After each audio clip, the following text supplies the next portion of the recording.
আসসালামু আলাইকুম সবাইকে। আমি ইসমাম আহমেদ, বর্তমানে পড়ালেখা করছি স্যার সলিমুল্লাহ মেডিকেল কলেজে। আমাদের প্রায় সব ভার্সিটি পরীক্ষা টুকটাক শেষ, এগ্রিও শেষ হয়ে গেল এবং আমাদের সামনে রাজশাহী ইউনিভার্সিটি আছে, সি ইউনিট আছে, আর কিছু ছোট জিএসটি ভার্সিটিগুলো আছে।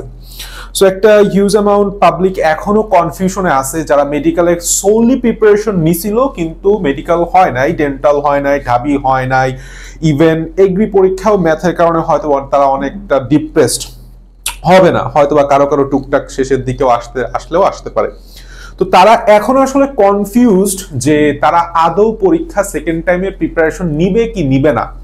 মানে তারা আসলে মারাত্মক চরম লেভেলের ভুল করতেছো যারা এখনো ডিসিশনটা নিতে পারো নাই।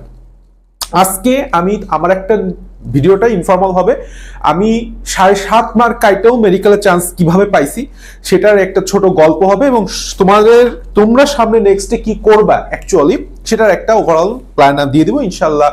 খুবই খুবই খুবই কাজে লাগবে। আমি যেভাবে ফলো করছি, যে প্ল্যানটা ফলো করে আমি সাকসেসফুল হয়েছি, অবশ্যই এটা একটা সার্টিফাইড প্ল্যান, সো তুমি এটা ফলো করতে পারবা অবশ্যই। ফার্স্ট অফ অল কথা হচ্ছে, আমি ফার্স্ট টাইম যখন পরীক্ষা দিই 2020 সালে, তখন অ্যাকচুয়ালি আমার মার্কটা আসছিল হচ্ছে তোমার 79.75, আমার সলিমুল্লাহ মেডিকেল আসে। আচ্ছা, আমার পজিশন আসলো 264। সো 0.25 মার্কের জন্য অ্যাকচুয়ালি আমার ঢাকা মেডিকেল আসে নাই। সো আমি ছোটবেলা থেকে ঢাকা মেডিকেলের স্বপ্ন লালন পালন করি, স্টিল নাও। ঢাকা মেডিকেল আমার একটা আলাদা ফ্যাসিনেশনের জায়গা, আলাদা ভালোবাসা এবং আবেগের জায়গা। তো আমি ভাবলাম যে আবার দেয়া যায়, যদি এটা পাগলামি তোমার কাছে শুনতে মনে হয়, কিন্তু আসলে সেকেন্ড টাইমারদের পাগলই হইতে হয়, একটু সাইকোই হইতে হয়, একটু বেশি আবেগেই হইতে হয়, তাছাড়া তুমি এটা একটা লং জার্নি তুমি সাকসেসফুল করতে পারবা না।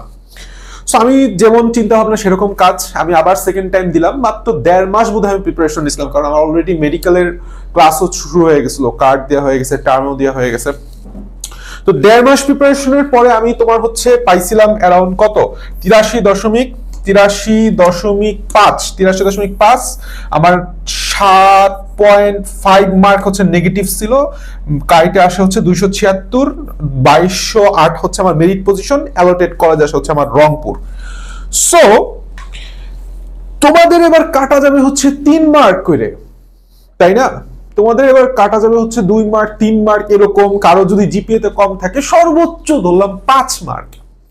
তো আমি 7.5 মার্ক কাইটে যদি রংপুর মেডিকেল, অনেক যথেষ্ট ভালো, এবং পজিশন বললাম খারাপ না, 2208, যদিও ঢাকা মেডিকেলের পজিশনের মতো না, তারপরেও আমার চেষ্টা ছিল হচ্ছে ওকে, আমার থিঙ্কিং ছিল ওটা হচ্ছে আমি 95 প্লাস পাবো, আমি সেখান থেকে 7.5 কাটা গেলে আমি ডিএমসি টপ 100 এর মধ্যে ঢুকে যেতে পারবো। তো আমার আল্লাহ প্ল্যান যেটা করে সেটাই ভালো।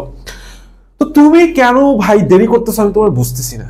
তুমি একটা মারাত্মক লেভেলের ভুল করতেছো। তুমি যত বেশি টাইম ওয়েস্ট করবে, অলরেডি ফেব্রুয়ারি, মার্চ, এপ্রিল যায় অবস্থা, 3 মাস 2.5 মাস শেষ। তুমি সেকেন্ড টাইম প্রিপারেশন যত দ্রুত নিবা, তুমি তত বেশি এটার সাথে কোপ উইথ করতে পারবা এবং সাজাইতে পারবা। সো আমি কিভাবে 7.5 মার্ক তুললাম, 7.5 মার্ক তুললাম মানে 7.5 মার্ক কেটেও আমি মেডিকেলের চান্স পেলাম একটা ভালো পজিশন নিয়ে, সেটা আসলে তোমাদের একটু দেখাই। আসল ফার্স্ট অফ অল কথা হইতেছে যে আমি সেকেন্ড টাইম প্রিপারেশন নিব কিনা, আমার একটা মেন্টাল সেটআপের প্রয়োজন। আমি ফার্স্ট অফ অল হচ্ছে আমি মাইন্ডকে বুঝাইলাম, মাইন্ড যখন আমার ঠিক আছে, আমার ডিসিশন দিয়ে দিল যে okay fine, now you should go, আমি সুন্দর মতো একদিন বসলাম, বসে একটু অ্যানালাইসিস করলাম। কি অ্যানালাইসিস? যে আমার ফার্স্ট টাইমে কি কি ভুল করছি, ফার্স্ট টাইমের ভুলগুলো আমি সুন্দর মতো লিখলাম, নোট ডাউন করলাম, একদম খাতায় 1 2 3 4 5 6 করে নোট ডাউন করলাম। আচ্ছা, এবং আমি আরেকটা অ্যানালাইসিস করলাম, সেটা হচ্ছে আমার কি কি অধ্যায় আমি খুব ভালো পারি, কোন কোন অধ্যায়ে আমি প্রো লেভেল, ঠিক আছে, আমি প্রো, আর কোন কোন অধ্যায়ে আমি একদম জিরো, একদমই জিরো, মানে আমার সেই অধ্যায়গুলোর সমস্যা আছে। যারা ফার্স্ট টাইম চান্স মিস করছে এর পেছনে এর একটা বড় গ্রুপ হচ্ছে তারা এইচএসসি লেভেলে ফুল সিলেবাস পড়ে নাই। সো ফুল সিলেবাসের একটা বিশাল অংশ আর তোমার এই জিরো লেভেলের অধ্যায়গুলোর মধ্যে অন্তর্ভুক্ত থাকবে। তো আমি সুন্দর মতো করে একটা অ্যানালাইসিস করলাম। এখনো বলো আমি প্ল্যানের মধ্যে চাকি নাই, আমার সামনে হচ্ছে সিনারিও গুলো আছে। আচ্ছা, আমার এই ভুল, আমার এই অধ্যায়গুলো আমি ভালো পারি, আমার এই অধ্যায়গুলো আমার একদমই পারি না, আচ্ছা, আমার জিকে ইংলিশের কি সমস্যা আছে, জিকে ইংলিশ নিয়ে আমি একটু বসলাম, আমি দেখলাম যে আমি হচ্ছে ভোকাবুলারি মুখস্থ করতে পারি না। কারণ কি? আমি ভোকাবুলারি পড়ি নাই। আমি 1-1.5 মাস 2 মাস 3 মাস ধরে ভোকাবুলারি পড়লে তো হবে না। সো ভোকাবুলারির শেষের 1 সপ্তাহ পড়লাম, খালি বিসিএস পড়লাম, ডিউ পড়লাম, এভাবে vocabulary appropriate preposition group verb এটা হয় না। সো এটা একটা সুন্দর, আমি জিনিসটা বুঝতে পারতেছি যে এখানে আমার দুর্বলতা আছে, অর্থাৎ আমার কোন দিকটা আমার স্ট্রং পয়েন্ট এন্ড কোন দিকটা উইক পয়েন্ট, সেটা হচ্ছে আমি বের করলাম এই অ্যানালাইসিসের মাধ্যমে। তাহলে অ্যানালাইসিস করার মেইন রিজন হইতেছে তোমার স্ট্রং পয়েন্ট বের করা, আর একটা হচ্ছে তোমার উইক পয়েন্টে কাজ করা। সো স্ট্রং পয়েন্টটা হইতেছে তোমার রিভাইজ করতে হবে যাতে তুমি আবার ভুলে না যাও। জাস্ট একদম টিপিক্যালি যেভাবে এর আগের মতো পড়ছো সেভাবে রিভাইজ করতে হবে। কিন্তু যে জায়গাগুলো তোমার উইক পয়েন্ট, সেই জায়গার উপর বললাম তোমার কাজ করতে হবে, অর্থাৎ তোমার নিজের ক্লাস করতে হবে, নিজের পড়তে হবে, এবং পড়ার স্ট্র্যাটেজিও বললাম তোমার বদলাইতে হবে। এরপরে আমার যখন সামনের দিকে এরকম প্রায় 3-4টা বড় বড় পৃষ্ঠা, ছিঁড়া পৃষ্ঠা, এমনি এখানে খালি লেখা, একটার পর একটা লেখা নিয়ে আমি বসলাম। তো বসে আমি তারপর হচ্ছে একটা ফাঁকা সাদা পেজ নিলাম আমার প্ল্যান সেট করার জন্য, যে আমার ওভারঅল জার্নিটা আমি কিভাবে সেট আপ করতে চাই। যে আমি যখন আমার নিজের সেকেন্ড টাইম ব্যাচ রান করাইতেছি, ওইটাও সময় বলে আমি সেম কাজ করছি, যে আমার সেকেন্ড টাইমের আমি ব্যাচের স্টুডেন্টগুলোকে কিভাবে আমি ওই সেট আপে নিয়ে যাবো, আমি গোলে নিয়ে যাবো, ওদের কিভাবে সাকসেসফুল আমি করাইতে পারি। কারণ একটা সেকেন্ড টাইম মারাত্মক লেভেলের ডিস্ট্রেস থাকে, ও একদম ফ্রাস্ট্রেটেড থাকে, ডিসঅ্যাপয়েন্টেড থাকে। সো ওকে আমার ভালোভাবে মোটিভেট করে একটা জায়গায় নিয়ে যাওয়া ইটস টু হার্ড। আমি জানি সেকেন্ড টাইম কিরকম লেভেলের মানে কষ্টসাধ্য। আমি যখন সেকেন্ড টাইম দিছি, আমি তো মেডিকেলে ভর্তি হয়ে সেকেন্ড টাইম দিছিলাম। তো আমার নিজের আম্মু 2 মাস ধরে আমার সাথে কথা বলে না। তো তোমাদের অবস্থা আমি খুব ভালোভাবে বুঝতে পারি। এখন তুমি একটা জিনিস চিন্তা করো, প্ল্যান জিনিসটা আসলে কি হবে।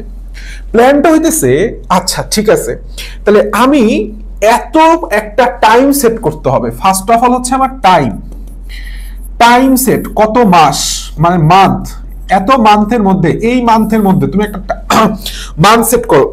ধরো আগস্ট, সেপ্টেম্বর, অক্টোবর, এই সেপ্টেম্বর অক্টোবরের মধ্যে আমি টোটাল সিলেবাসটা শেষ করব। সো এই মান্থটাকে আমি হচ্ছে 2 ভাগে ভাগ করলাম, যে আমি আগে কোন অধ্যায়, আগে কোন এই মান্থের মধ্যে আমি যেই জিনিসগুলো আমার উইক পয়েন্ট, সেই উইক পয়েন্টগুলো শেষ করব। শুধু উইক পয়েন্টগুলোর দিকে আমি ফোকাস করছি বললাম, শুধু উইক পয়েন্টগুলো ফোকাস করছি।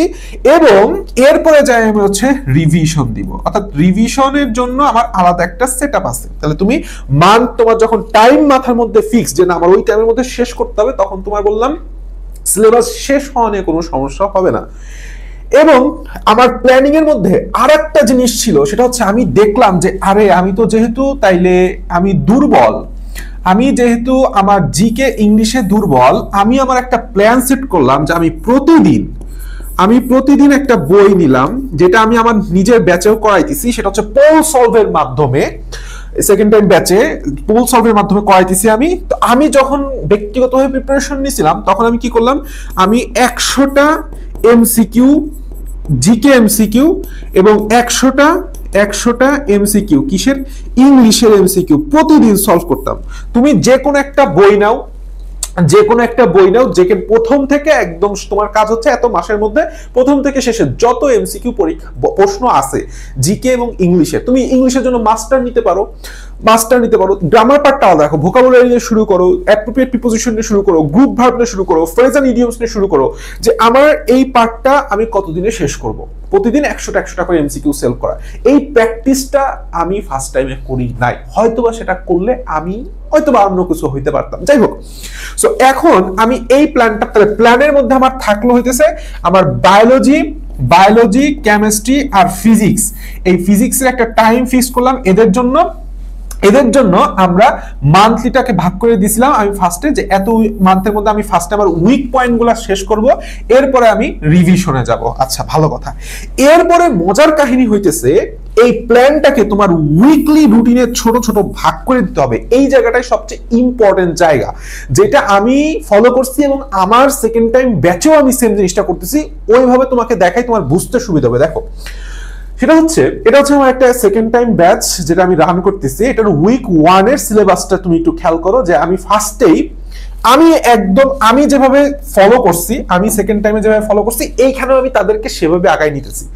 আমি ফার্স্টে উইকের একটা সিলেবাস সেট করতাম যে আমি এই উইকে কি কি পড়বো, এই উইকে আমি কি কি পড়বো, ইনক্লুডিং সেটা হচ্ছে ওই উইকের ভোকাবুলারিও আমি সেট করতাম যে আমি কয়টা সিনোনিম অ্যান্টোনিম পড়বো, যেটা তোমাকে কেবল বললাম যে এমসিকিউ প্রশ্ন সলভ করা, কয়টা সিনোনিম অ্যান্টোনিম পড়বো, কয়টা অ্যাপ্রোপ্রিয়েট প্রিপোজিশন পড়বো, কয়টা আমি ফ্রেজ অ্যান্ড ইডিয়মস বা কয়টা প্রভার্বস পড়বো, সবগুলা আমি পড়তাম। আমি বর্তমানে আমার ব্যাচে সেটাকে এক জায়গায় করে দিয়ে দিছি, এখানে পাশে ক্লিক করলে ওটা একটা পিডিএফ ওপেন হয়ে যায়, যেখানে ওই উইকের সবগুলা জিনিসও পাওয়া যায়, ভোকাবুলারি পার্টটা। সো অটোমেটিকলি ওর একটা পার উইকে যে কোশ্চেন সলভ বা প্র্যাকটিসের ব্যাপারটা হয়ে যেতে, স্যার পোল সলভ তো আছে। এরপরে আমি কি করতাম যে আমার যেহেতু উইক পয়েন্ট, আমার যেহেতু কিছু জায়গায় উইক আছে, তাহলে সেই জায়গাগুলা আমি হইতেছে নিজে নিজে পড়তাম। আমার ক্লাস করা লাগলে আমি ক্লাসও করছি। সো তোমার যে উইক পয়েন্টটা, বিশেষ করে ফুল সিলেবাস যেরকম একটা ল্যাবরেটরি নিরাপদ ব্যবহার একটা উইক পয়েন্ট, তোমার বললাম এখন টিপিক্যালি তুমি যখন যেমন ফার্স্ট টাইমে পড়ে আসছো সেভাবে তুমি যদি পড়ো, তুমি বললাম আবার একটা ক্ষতির সম্মুখীন হবা। সো তোমার পড়ার স্ট্র্যাটেজি চেঞ্জ করতে হবে। সো আমি ঠিক একইভাবে সেকেন্ড টাইমে আমি সেভাবেই ক্লাসগুলো নিতেছি। এবং মোস্ট ইম্পর্টেন্টলি তুমি যদি নিচের দিকে থাকো, দেখো এখানে ইংলিশ এবং জিকের আলাদা আলাদা ক্লাস আছে। আমি নিজে ইংলিশ এবং জিকের ক্লাস করছি। সেকেন্ড টাইমে তুমি ট্রাস্ট করবে, আমি নিজে ইংলিশ এবং জিকের ক্লাস করছি। আমি বললাম ফার্স্ট টাইমে জিকেতে 10-এ 10 পাইছি, তারপর আমি ক্লাস করছি। সো আমি যেহেতু ক্লাস করছি, আমি সেকেন্ড ব্যাচটাও আমি ক্লাস নিতেছি যে প্রত্যেকটা topic wise class. GK class কি হবে? ক্লাস হবে হচ্ছে টপিক ওয়াইজ, তুমি টপিক ওয়াইজ ক্লাস করবা। এবং একটা জিনিস খেয়াল রাখবা, আমরা ক্লাস করার সময় ইফিকেসি কথাটা যেন ভুলে না যায়, যে মানে কতটা ইফেক্টিভ হইতেছে। আমি কি ক্লাস করার পরে আমি পারতেছি টপিকটা, নাকি আমার যেই জায়গায় কনফিউশন আছে সেই কনফিউশনটা কনফিউশনই রয়ে গেছে, এইটা করা যাবে না। সো আমিও ক্লাসগুলো সেভাবে দিচ্ছি যাতে কোনো ধরনের কনফিউশন না থাকে। এবং ইংলিশেরও টপিক ভিত্তিক প্রত্যেকটা ক্লাস আছে, এবং ইংলিশের প্রত্যেকটা জিনিস একটা অ্যানালাইসিস জরুরি। তো জিকেরও অ্যানালাইসিস করবা, ইংলিশের অ্যানালাইসিস করবা যে কোন টপিকগুলো আগে পড়বা। গ্রামারের টপিক এবং আমাদের ভোকাবুলারি টপিক আলাদা হবে। এই জায়গাটা নিয়ে একটু কথা আছে, আমি তোমার একটা জিনিস সুন্দর করে বুঝাই দিই। আসো, সেটা হইতেছে যে আমাদের যেই জিকের বেলায় আমাদের জিকে এবং ইংলিশ, জিকের বেলায় আমাদের দুইটা কথা। এক নাম্বার, আমাদের কি করতে হবে? প্রশ্ন সলভ করতে হবে ডেইলি প্রশ্ন সলভ। কয়টা? 100টা এমসিকিউ। তুমি যে কোনো একটা বই নাও, প্রথম থেকে শুরু করো। এরপর হইতেছে টপিক ভিত্তিক পড়া, এবং আমরা প্রতি উইকে তুমি কোন টপিকটা পড়বা সেটা সিলেক্ট রাখবা, যে টপিক ভিত্তিক পড়া। আচ্ছা, ইংলিশের বেলায় কি হবে? ইংলিশের বেলায় আমাদের ফার্স্ট অফ অল কাজ হইতেছে যে গ্রামারের যে টপিক, তুমি ওই উইকে সেই গ্রামারের টপিকটা পড়বা। যে তুমি উইকের প্রথমে একটা সিলেবাস ঠিক করবা যে এই উইকে আমি গ্রামারের কোন টপিকটা পড়বো, বাস গ্রামারের টপিক ওইখানেই ক্লোজ। আর প্রতিদিন আমি কি করব? ভোকাবুলারি সলভ করব। যে কোনো একটা বই নাও, বিশেষ করে আমি তোমাকে মাস্টার ফলো করাইতেছি, আমি সেকেন্ড টাইমেও মাস্টারই পড়াইতেছি। তো কয়টা এমসিকিউ? 100টা এমসিকিউ। 100টা এমসিকিউ এর মধ্যে কি থাকবে? সিনোনিম অ্যান্টোনিম থাকতে পারে। সিনোনিম অ্যান্টোনিম ধরো 50টা থাকলো, বা তুমি ধরো 60টা নিলা। আচ্ছা, এরপরে অ্যাপ্রোপ্রিয়েট প্রিপোজিশন থাকবে, সেটা ধরো 30টা বা 40টা নিলা। সাথে তুমি যে কোনো প্রভার্ব বা ফ্রেজ রাখলা, সেখানে তুমি বললা 10টা বা 20টা। এইভাবে বললাম তোমার প্রত্যেকটা জিকে এবং ইংলিশ সলভ করতে হবে। আমি আশা করি বুঝাইতে পারছি। এন্ড একটা উইকের শেষে আমি সবসময় পরীক্ষা দিতাম, যেটা আমি আমার সেকেন্ড টাইম ব্যাচও করাইতেছি, যে পার উইকের শেষে আমার টোটাল যে মেইন যে সাবজেক্টটা থাকে, যেমন ল্যাবরেটরি নিরাপদ ব্যবহার, জিকে ইংলিশের পরীক্ষা দিতাম। আচ্ছা, ভালো কথা। এবং পরীক্ষা শেষ খালি পরীক্ষা দিলেই হবে না। দেখো এখানে একটা কথা লিখছি আমি, সেটা হচ্ছে গ্রোথ বলে একটা গুরুত্বপূর্ণ কথা লিখছি। অর্থাৎ আমি কোশ্চেনে ভুল করতেছি, কোনটা ভুল করতেছি সেটা নিয়ে আমি সময় দিচ্ছি কিনা, যে আমার এই টপিক থেকে ভুল হয়েছে, তার মানে আমার এই টপিকটা আবার পড়ছি। আচ্ছা, ভালো কথা। এই টপিকটা নিয়ে আমার এখনো হয়তো একটু দুর্বলতা আছে, সেভাবে আমি দুর্বলতাটা কাটাইছি। এবং তারপর আমি চিন্তা করছি, ওকে ঠিক আছে, তাহলে আমি এই অধ্যায়টা পারতাম না, এখন এই অধ্যায়টার এই পরিমাণ পারতেছি। আচ্ছা, আমি এই অধ্যায় আগে পরীক্ষা দিলে পাইতাম হচ্ছে 50-এ 30, 40, 35, এখন আমি 47, 48, 49, 50ও পাই যেতেছি। তাহলে এই গ্রোথটা তোমাকে বললাম ফলো আপে রাখতে হবে। It's very very very much important যে তোমার গ্রোথটা চেক করা। তোমার গ্রোথ বললাম, তোমাকে নিজেকেই চেক করতে হবে।